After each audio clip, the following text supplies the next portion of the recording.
नमस्कारम गोविंद देव जी। नमस्कारम सद्गुरु जी नमस्कारम। महाराज। आपसे बात करके बहुत अच्छा लग रहा है। नमस्कारम। सच में मैं आज इतना प्रसन्न हूं कि सद्गुरु जैसे एक विश्व गुरु ने हमारा मार्गदर्शन करना स्वीकार किया है, और वो भी बहुत शॉर्ट नोटिस पर। मैं माफी चाहता हूं कि मुझे बहुत पहले ही आपसे अनुरोध करना चाहिए था, लेकिन यह आपकी कृपा है कि आपने इसे स्वीकार किया। मैं आपको प्रणाम करता हूं। मेरा आपको शत शत प्रणाम सद्गुरु जी। जब आप कृष्ण के कार्य को आगे बढ़ा रहे हैं तो मैं आपको ना कैसे कह सकता हूं। यह हमारे ऊपर आपकी कृपा है। आज जैसा कि भगवद गीता में कहा गया है, सद्विद्य प्रणिपातेन परिप्रश्नेन सेवया उपदेक्षन्ति ते ज्ञानम ज्ञानिनस्तत्वदर्शिनः। वे महान संत सिर्फ तभी आपका मार्गदर्शन करते हैं जब आप उनके चरण कमलों में अपना प्रणाम अर्पित करते हैं और कुछ सवाल पूछते हैं। हम पिछले 6 महीनों से इस कोविड काल के दौरान काम कर रहे हैं। वैसे तो हम इस उद्देश्य के लिए 46 साल से काम कर रहे हैं, लेकिन यह कभी ऑनलाइन नहीं था। लेकिन इस कोविड ने हमें ऑनलाइन आने पर मजबूर किया, और फिर चमत्कार हो गया। हम करीब 80 देशों तक पहुंच गए, और 1 लाख से ज्यादातर बच्चों ने पर कुछ अभिभावकों ने भी भगवद गीता के 2 अध्यायों को कंठस्थ कर लिया है। यह उन निस्वार्थ कार्यकर्ताओं द्वारा किया गया है जिन्हें कोई भी पैसा नहीं दिया जाता। वे सब बिना वेतन के कार्यकर्ता हैं। वे कृष्ण भक्त हैं। वे सिर्फ कार्यकर्ता हैं, और इसे हम 11 भाषाओं में कर रहे हैं। और आज ईश्वर की कृपा है कि हमें आपके जैसा एक विश्व गुरु मिला है जो हमारा मार्गदर्शन करते हैं। शुरुआत में मैं एक चीज पूछना चाहता हूं। शुरुआत से ही हमने एक चीज पर जोर दिया है कि हम किसी भी भाषा में पढ़ सकते हैं, किसी भी अनुवाद में, लेकिन मंत्र जाप करते समय हमें सिर्फ संस्कृत भाषा पर जोर देना चाहिए, क्योंकि ये शब्द भगवान कृष्ण के मुख कमल से निकले हैं, और इसलिए वे मंत्र के समान हैं। और इसलिए गीता की सारी शिक्षा संस्कृत भाषा के माध्यम से ही दी जाती है। जहां तक मंत्रों की व्याख्या का सवाल है, हम सभी भाषाओं का प्रयोग करते हैं। मैं हाथ जोड़कर यह सवाल पूछ रहा हूं, क्या हम सही हैं जब हम गीता के मूल संस्कृत श्लोकों पर जोर देते हैं? Original Gita text. कृपया आप इस बात को स्पष्ट कीजिए। आपका स्पष्टीकरण हमारे लिए बहुत बड़ा मार्गदर्शन होगा। देखिए, ऐसे समय में जैसा कि आपने कहा कि महामारी फैली हुई है और कई देशों में दूसरी लहर, तीसरी लहर आ रही है, और यूएन एजेंसीज मानसिक रोग महामारी, आत्महत्या की महामारी की भविष्यवाणी कर रही हैं। बड़ी तादाद में लोग आत्महत्या कर रहे हैं। उदाहरण के लिए, वर्ष 2020 में जापान में आत्महत्या करने वाले लोगों की संख्या कोविड संक्रमण से मरने वाले लोगों से ज्यादा थी। तो जब इंसान अपने भीतर इस तरह के संघर्ष से गुजर रहे हों, तो हमारे आसपास एक चुनौती भरे हालात होते हैं। लेकिन जब वो अपने भीतर इस तरह के संघर्ष से गुजर रहे हों, तो मेरी विनम्र राय है, मुझे नहीं लगता कि हमें गीता की शक्ति और ज्ञान को लोगों तक पहुंचने से सिर्फ अपनी भाषाओं से प्यार के कारण सीमित करना चाहिए। हमें अपनी भाषा से बहुत प्यार हो सकता है, और संस्कृत भाषा के उच्चारण के पीछे एक विज्ञान है, इसमें कोई संदेह नहीं है। लेकिन मुझे लगता है पहले गीता की समझ, ज्ञान और जानकारी का लोगों तक पहुंचना जरूरी है। मंत्रोच्चारण क्योंकि जप का अर्थ है सांस्कृतिक रूप से लोगों को हमारी जीवन शैली में बदलना। मुझे नहीं लगता कि हमें उसे थोपना चाहिए। जो लोग इच्छुक हैं हमें उनको निश्चित रूप से प्रोत्साहित करना चाहिए, लेकिन हमें उसे अनिवार्य नहीं बनाना चाहिए, क्योंकि ये बहुत बहुत महत्वपूर्ण है कि ये ज्ञान फैले। मैं ये इसलिए कह रहा हूं कि देखिए, दुनिया में कई तरह के विश्वास प्रणालियां और फिलॉसफी हैं, लेकिन मेरी राय में मैं साफ साफ ये देखता हूं कि लोगों की अगली पीढ़ी के लिए भारत में चीजों को देखने का हमारा नजरिया ये है कि हम ईश्वर को अपने लिए एक शक्ति के रूप में देखते हैं, ताकि हम खुद को ऊंचा उठा सकें और अपने चरम पर कार्य कर सकें। कृष्ण की शिक्षा का सबसे महत्वपूर्ण पहलू है, मैं खुद संस्कृत पढ़ या बोल नहीं सकता, मैं एक अज्ञानी व्यक्ति हूं। आप लोगों के सामने आप सभी विद्वान हैं, तो मैं इससे सीमित रह जाऊंगा। तो मेरी राय में मेरे लिए गीता का सबसे अहम पहलू है विश्व रूप दर्शन, जो कृष्ण ने अर्जुन को कराया। उन्होंने जो भी कहा उसमें जितना भी ज्ञान था, उसके बावजूद अर्जुन सवाल पूछते ही रहे थे, क्योंकि ये मानव मन की प्रकृति है। वो और शंकाएं रखता रहेगा और कहीं ना कहीं ज्यादा से ज्यादा कमियां ढूंढता रहेगा। लेकिन जैसे ही उन्होंने दिखाया कि वो कौन है, अपनी समावेशी प्रकृति के संदर्भ में किस तरह पूरा अस्तित्व उनका एक हिस्सा है, और उन्होंने ये इसलिए दिखाया क्योंकि वो अर्जुन और दुनिया में हर किसी को ये बताना चाहते हैं कि आपकी प्रकृति भी यही है।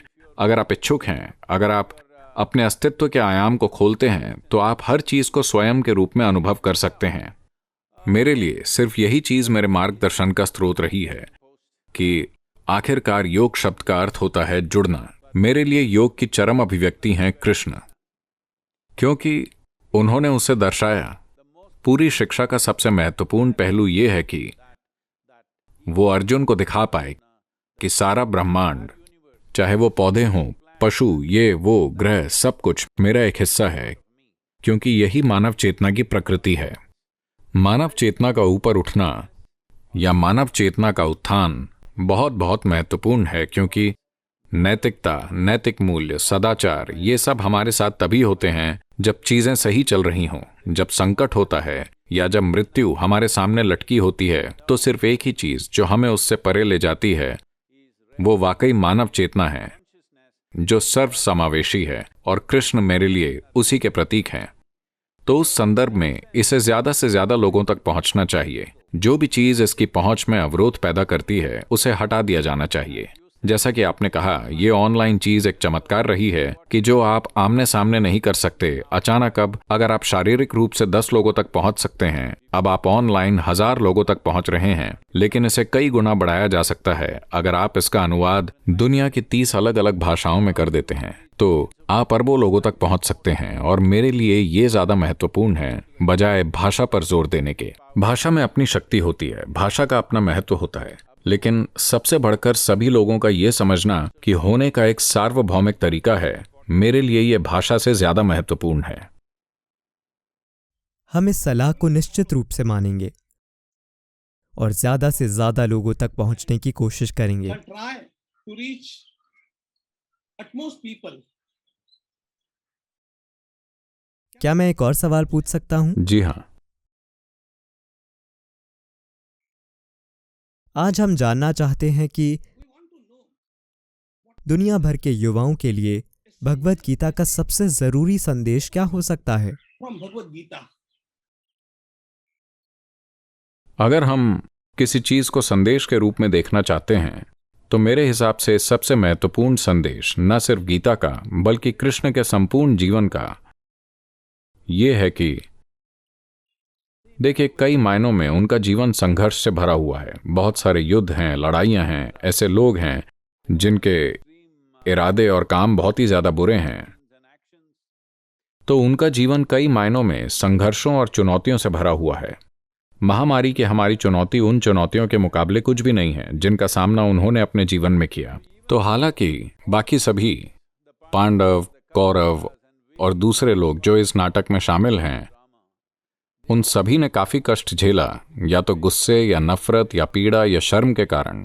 बहुत सी चीजें हर किसी के साथ हुईं, लेकिन कृष्ण वो अकेले इंसान थे जो इस पूरे भयानक नाटक से बहुत खतरनाक नाटक अगर आप मुझसे पूछें, और भयानक युद्ध और हर चीज से अपने चेहरे पर एक बड़ी मुस्कुराहट लिए हंसते खेलते गुजरे। तो जीवन का सबसे महत्वपूर्ण पहलू है शामिल होना, पूरी तरह से शामिल होना। उन्होंने कभी ये नहीं दर्शाया कि मैं शामिल नहीं हूं। हर जगह, हर छोटी और बड़ी चीज में, मामूली और महत्वपूर्ण चीजों में, हर चीज में वो पूरी तरह शामिल थे, लेकिन पूरी तरह से खेल भावना में, बिना उसमें उलझे हुए। शामिल लेकिन बिना उसमें उलझे हुए। मेरे हिसाब से ये सबसे महत्वपूर्ण चीज है जो इंसान के साथ होनी चाहिए, खासकर युवाओं की अगली पीढ़ी के लिए। उन्हें समझना चाहिए कि भागीदारी का मतलब उलझना नहीं है। आप अपने जीवन में हर चीज में पूरी तरह शामिल हो सकते हैं, लेकिन बिना उलझे हुए। मेरी समझ में, जीवन के मेरे अनुभव में, मेरे हिसाब से ये कृष्ण और उनकी शिक्षा का सबसे महत्वपूर्ण पहलू है, क्योंकि जीवन को खेल भावना से जीना, जीवन के सबसे गंभीर पहलुओं को अपने जीवन में सहजता से लेना, क्योंकि आखिरकार हम यहाँ बहुत कम समय के लिए हैं। हम यहाँ हमेशा के लिए रहने नहीं आए हैं। हम नश्वर इंसान हैं। आज हम यहाँ हैं, कल हम जा चुके होंगे। हमें इस जीवन को सहजता से संभालना सीखना होगा, फिर हम उचित चीजें करेंगे। जैसे ही हम हर चीज को लेकर गंभीर हो जाते हैं, फिर हम बीमार बन जाते हैं। देखिए, कम से कम भारत में जिस तरह हम अंग्रेजी बोलते हैं, अगर कोई कहता है मेरी दादी सीरियस हैं, तो हम समझते हैं कि वो मर रही हैं। तो अगर लोग गंभीर हो गए हैं तो उन्हें समझना चाहिए कि वो जीवन से मौत की तरफ बढ़ रहे हैं।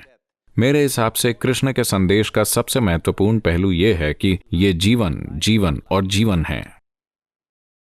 इस उत्तर को सुनकर मुझे याद आता है कि हमारे सद्गुरु महाराज खुद इसका एक उदाहरण है। मेरे मन में हमेशा से सद्गुरु जी के लिए बहुत सम्मान रहा है, सदगुरु जी, लेकिन वो अपने चरम पर पहुंच गया जब मुझे पता चला कि उन्होंने तमिलनाडु में हिंदू मंदिरों को मुक्त करने के लिए आंदोलन शुरू किया है। आज वे पूरे आंदोलन में शामिल हैं। हम आपको भरोसा दिलाते हैं कि हम सब आपके साथ हैं और हम पूरे भारत के लिए यह आंदोलन शुरू करने का फैसला करते हैं। लेकिन इस समय मुझे यह याद आता है कि सद्गुरु जी इस आंदोलन में शामिल हैं, लेकिन इसमें उलझे हुए नहीं हैं, और इसलिए वे हमारे लिए, हमारे सामने एक मिसाल कायम कर रहे हैं कि जीवन को कैसे जीना है। यह दुनिया भर के युवाओं के लिए एक महत्वपूर्ण संदेश है। ये एक बहुत महत्वपूर्ण चीज है, क्योंकि देखिए, इस देश का बुनियादी ढांचा जिसने हिंदू जीवन शैली को जीवित रखा है, क्योंकि हिंदू जीवन शैली कहीं किसी एक प्रमुख व्यक्ति के द्वारा नहीं चलाई जा रही है। कोई एक विश्वास प्रणाली नहीं है, कोई एकमात्र किताब नहीं है, कोई एकमात्र सिद्धांत नहीं है। हर चीज को सुना जाता है और हर चीज को महत्व और सम्मान दिया जाता है। बहुत सी आध्यात्मिक प्रक्रियाएं हैं, उन सभी का सम्मान किया जाता है। कर्म, ज्ञान, क्रिया, भक्ति, सब कुछ एक ही मंच पर। हम एक को दूसरे से श्रेष्ठ बताकर उन्हें अलग नहीं कर रहे हैं, लेकिन अलग अलग समय पर अलग अलग चीजें मानव विकास में महत्वपूर्ण हो सकती हैं। इतिहास और समय के अलग अलग दौर में कुछ चीजें दूसरी से ज्यादा अहम हो जाती हैं, ये एक अलग बात है। लेकिन हमने कभी नहीं सोचा कि ये मार्ग उस मार्ग से ज्यादा श्रेष्ठ है, वो मार्ग इस मार्ग से ज्यादा श्रेष्ठ है। तो इस संदर्भ में मंदिर प्रणाली एक मुख्य संरचना थी, जहां कोई कभी प्रार्थना नहीं करवाता था या शिक्षा नहीं देता था, बल्कि लोग वहां उस ऊर्जा को आत्मसात करने जाते थे। हम मंदिर पूजा करने नहीं, बल्कि दर्शन करने जाते हैं। हम देखना चाहते हैं और उस दिव्य छवि को अपने दिल में उतार कर बाहर आना चाहते हैं। हम वहां पूजा करने नहीं जा रहे, हम वहां भगवान के सामने अर्जी डालने नहीं जा रहे। उन्हें हमसे बात करना जरूरी नहीं है, वो मौन है, लेकिन हम उनकी छवि को अपने दिल में उतारना चाहते हैं। हिंदू मंदिर की यही प्रकृति है, लेकिन इसे एक जीवंत छवि बनाए रखने, मूर्ति को जीवंत रखने के लिए कई सारी प्रक्रियाएं हैं। जब ये प्रक्रियाएं ऐसे लोगों द्वारा की जाती हैं जो उसमें शामिल नहीं हैं, जो सिर्फ सरकारी कर्मचारी हैं, तो ये प्रक्रियाएं मर रही हैं। जैसा कि सरकार ने स्वीकार किया है कि 12,000 से ज्यादा मंदिरों में कोई पूजा नहीं हो रही है, यहां तक कि एक भी पूजा नहीं हो रही है। 37,000 मंदिरों की आय 10,000 रुपये सालाना से भी कम है, और 34,000 मंदिरों में सिर्फ एक ही आदमी मंदिर में पूजा करता है, वही उसका रख रखाव सुरक्षा सब करता है, सिर्फ एक आदमी, और उसे 1,500 रुपये दिए जाते हैं, 30 रुपये रोजाना, ऐसा ही कुछ। तो जब ऐसी स्थिति है, मुझे लगता है कि भक्तों को इसका भार संभालना चाहिए, लेकिन इसके लिए हर किसी को साथ आना होगा। मैं कह रहा हूं कि मुझे काफी बुरा भला सुनने को मिल रहा है, और वो मेरी माँ तक को नहीं छोड़ रहे। वो हर चीज को बुरा भला कह रहे हैं, और दुर्भाग्य से मैं देखता हूं कि बहुत से परम भक्तों, सच्चे भक्तों को भी कुछ निहित स्वार्थों द्वारा गुमराह किया जा रहा है, और ढेर सारी प्रतिक्रियाएं हुई हैं। ये बहुत महत्वपूर्ण है कि हम एकजुट होकर सामने आए, एक दूसरे के खिलाफ नहीं, क्योंकि अतीत में हमें इसकी भारी कीमत चुकानी पड़ी है। अतीत में विदेशी आक्रमणों और कब्जों की वजह से हमने बड़ी कीमत चुकाई है। कम से कम स्वतंत्र भारत में हम आज़ादी के 75 साल पूरे करने जा रहे हैं। अब समय है कि हम एक ताकत के रूप में साथ आएं। ये जरूरी नहीं है, हिंदू जीवन शैली में हमें ऐसे नहीं बनाया गया है। आपको मुझसे सहमत होना होगा, मुझे आपसे सहमत होना होगा, ये जरूरी नहीं है। ऐसी कई चीजें हो सकती हैं जिन पर मैं आपसे सहमत नहीं हूँ, कई चीजों में आप मुझसे सहमत नहीं हो, इसमें कोई भी दिक्कत नहीं है। हमें समझना होगा, कृष्ण का जीवन एक उदाहरण है। हालांकि वो एक ईश्वर के अवतार के रूप में खड़े हैं, फिर भी अर्जुन उनसे सैकड़ों सवाल पूछ सकते हैं। वो उनसे नहीं कहते चुप हो जाओ और मेरी बात सुनो, वो हर सवाल का जवाब देते हैं। ठीक है, तो ये हमारी संस्कृति की प्रकृति है। ये जरूरी नहीं है कि हम एक दूसरे से सहमत हों, लेकिन फिर भी हमें समझना चाहिए कि मूलभूत मकसद वही है। तो हमें अलग अलग दिशाओं में नहीं जाना चाहिए, जो दुर्भाग्य से देश में हो रहा है। मैं उम्मीद करता हूं कि हम होश में आएंगे और एक होकर काम करेंगे, क्योंकि देश की इंसानी आबादियों का आंकड़ा इस तरह बदल रहा है कि इस समय मैं मेरी संस्कृति आपकी संस्कृति के अर्थों में भी नहीं सोच रहा। मैं ये देख रहा हूं कि ये एकमात्र संस्कृति है जो सच की खोज करने देती है। बाकी हर जगह सब कुछ लिखा हुआ है, या तो आप उस पर विश्वास करें या आप जान से गए, इस तरह का नजरिया है। यहां अगर भगवान खुद आ जाएं तो भी हम उससे सवाल कर सकते हैं, और कहां ऐसा संभव है कि आप भगवान से सवाल कर सकें? आप भगवान से 100 सवाल पूछ सकते हैं, ऐसा और कहां संभव है? यही इकलौती संस्कृति है। तो मैं कह रहा हूं कि भावी पीढ़ियों के लिए सिर्फ एक चीज, सिर्फ और सिर्फ एक चीज जो दुनिया के सभी युवाओं के लिए महत्वपूर्ण होगी, वो है ये हिंदू जीवन शैली। एक धर्म के रूप में नहीं, यूं नहीं कि आप मेरी संस्कृति को अपनाइए, उस तरह नहीं, बल्कि एक सीख की तरह, एक मार्गदर्शन की तरह। दुनिया में कोई दूसरा मार्गदर्शन नहीं है जो सर्वव्यापी और समावेशी है। हम इसे सर्वव्यापी और समावेशी बनाए रखें। इसे आप बनाम मैं न बनने दें, क्योंकि आप बनाम मैं है ही नहीं। आप एक पत्थर की पूजा कर सकते हैं और मैं एक पेड़ की, लेकिन दोनों भक्त हैं। यही हमारी संस्कृति की प्रकृति है, हमें इसे ऐसे ही रखना चाहिए।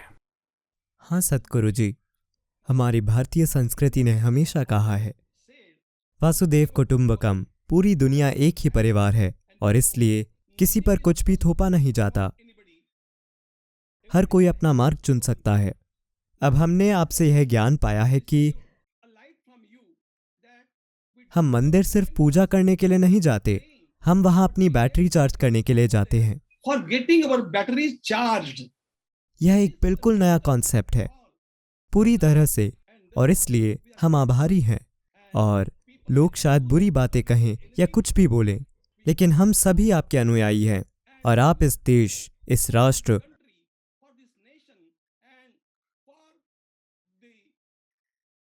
और पूरी मानवता के लिए जो कर रहे हैं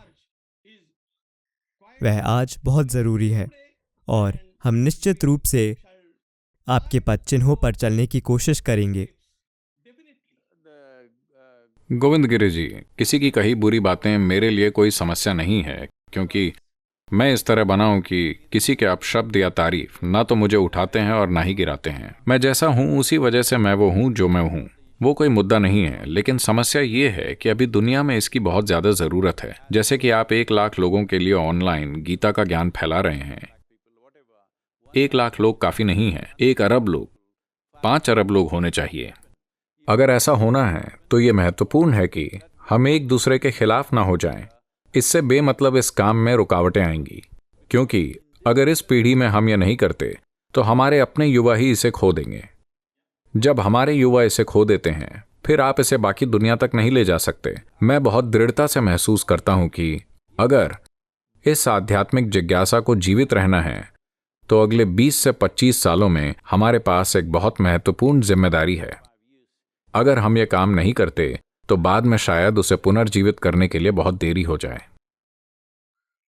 हम सभी इस मकसद के लिए समर्पित हैं और हम निश्चित रूप से इसे आगे लेकर जाएंगे।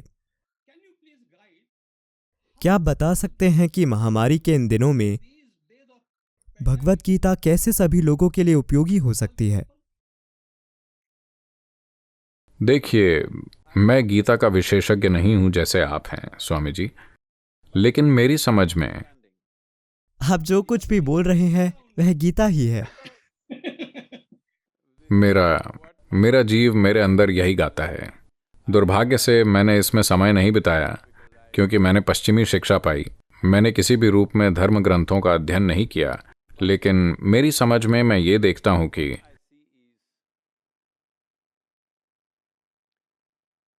जब आप कहते हैं गीता, तो हम किसी और के गाए गीत की बात नहीं कर रहे। हम उस गीत की बात कर रहे हैं जो हमारी आत्मा गाती है।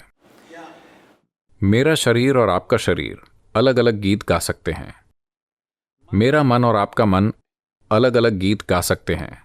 मेरी भावनाएं और आपकी भावनाएं अलग अलग गीत गा सकती हैं, लेकिन मेरी आत्मा और आपकी आत्मा अलग अलग गीत नहीं गा सकती।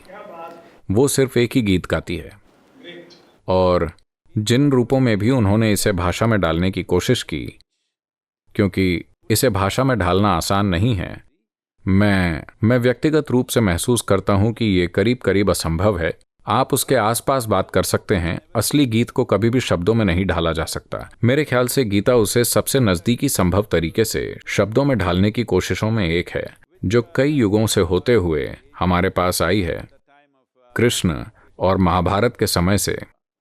तो इस संदर्भ में सबसे महत्वपूर्ण चीज का मतलब यही है।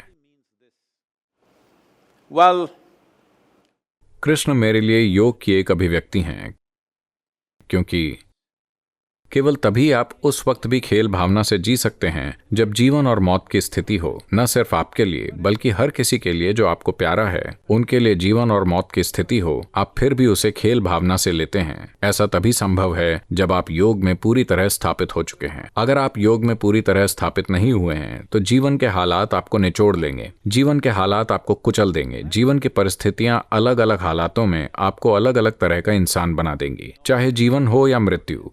फिर भी आप सहज हैं और खेल भावना में हैं। ऐसा तभी संभव है जब आप योग में गहरे रमे हुए हैं। जहां तक मेरा सवाल है, लोग कृष्ण को कई रूपों में देख सकते हैं। मेरे अनुभव में वो एक सर्वश्रेष्ठ योगी हैं। मैं उन्हें ऐसे देखता हूं।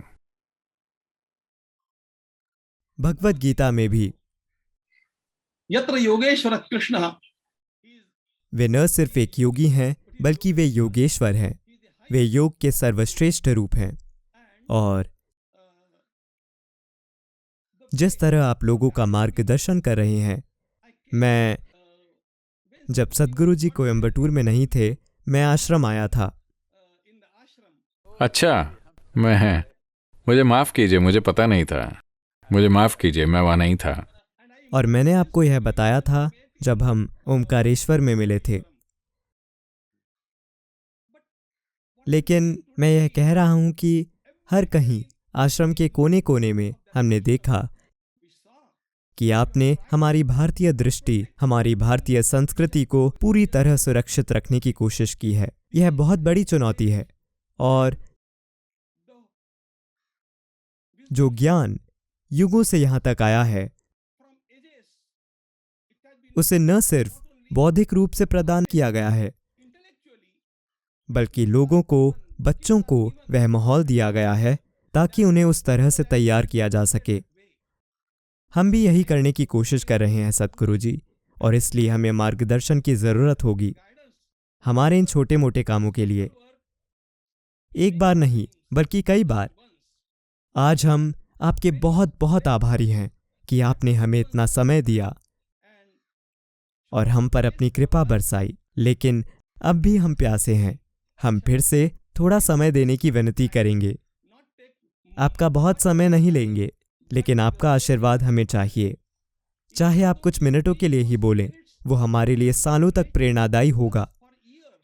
और इसलिए आपके श्री चरणों में साष्टांग प्रणाम करता हूँ। मैं फिर से आभार व्यक्त करता हूँ। प्रणाम, प्रणाम और प्रणाम। आपको नमस्कारम स्वामी जी। आप दुनिया में जो काम कर रहे हैं वो बहुत महत्वपूर्ण है और हम आपके लिए जितना संभव हो सके उपलब्ध रहेंगे। जितना बेहतर हम आपके लिए कर सकते हैं हम उतना आपके लिए करेंगे। नमस्कारम और बहुत बहुत धन्यवाद। नमस्कारम।